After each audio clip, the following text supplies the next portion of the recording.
This book is called How the Imp Made Amends for the Crust of Bread by Tolstoy.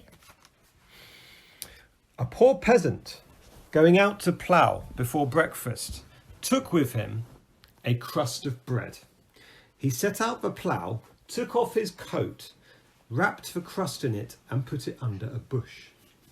When his horse grew tired and he began to feel hungry, he rested the plough, unharnessed the horse and went to get breakfast from under the bush. He took up his coat, no bread. He looked and he looked, turning the coat inside out and shaking it, but no bread. The peasant was bewildered.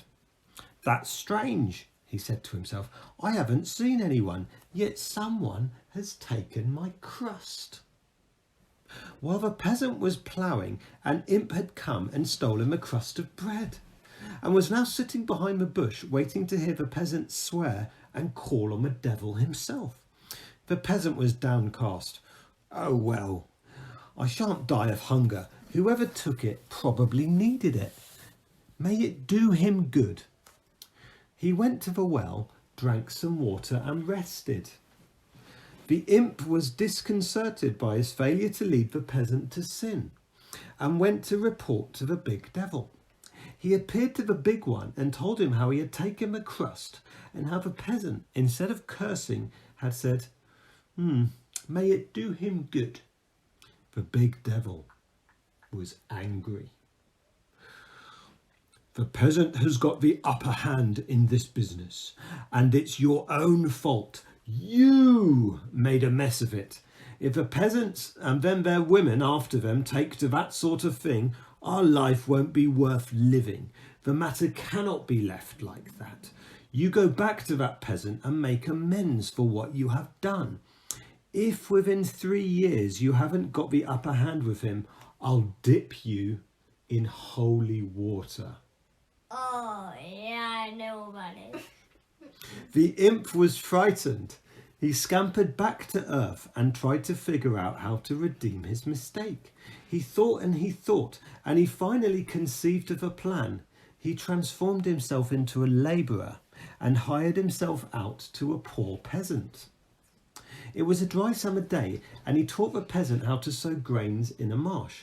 The peasant followed the labourer's advice, and when the crops of the other peasants were scorched by the sun, his grain grew thick and tall and full-eared. He not only had enough to last him a year, but he had much more besides. The next summer, the labourer told the peasant to sow on a hill, and it turned out to be a rainy summer. And the grain of the other peasants was beaten down and rotted without ripening. But his crop on the hill was a fine one. He had even more grain left over than he did before, and he did not know what to do with it. The labourer taught the peasant how to smash the grain and distill liquor from it. And when the peasant had made the liquor, he began drinking it himself and giving it to others. Now the imp went back to the big devil and boasted about how he'd redeemed himself with a crust of bread. And the devil went to see for himself. When he arrived, he found the peasant had invited his rich neighbours and was treating them. His wife was serving liquor to the guests, and as she handed it around, she stumbled against the table and spilled a glassful. The peasant became angry and began to abuse her. "Watch out, you cursed fool! Do you think it's hogwash, bandy-legs, that you pour such good stuff onto the floor?" The imp nudged the devil. "Now see how he doesn't grudge his last crust." The peasant, still railing at his wife, began serving the drinks himself. The poor peasant, returning from work, came in uninvited. He sat down, seeing that they were all drinking, and felt that he too would like a drop after a day's work. He sat on and on, his mouth watering all the more time, but the host offered him nothing. "I can't be supplying everyone who comes along," he muttered. This pleased the big devil. "Wait," the imp boasted, "there's more to come." The rich peasants drank, and their host drank with them. Soon they began fawning on one another, bragging and making flattering and oily speeches. The big devil continued to listen, praising the imp for this too. If drink makes them so foxy that they begin cheating each other, soon they'll be in our hands. Wait for all that's still to come, said the imp. Let them have another glass. They are like foxes, wagging their tails and trying to deceive one another, but watch them turn into savage wolves.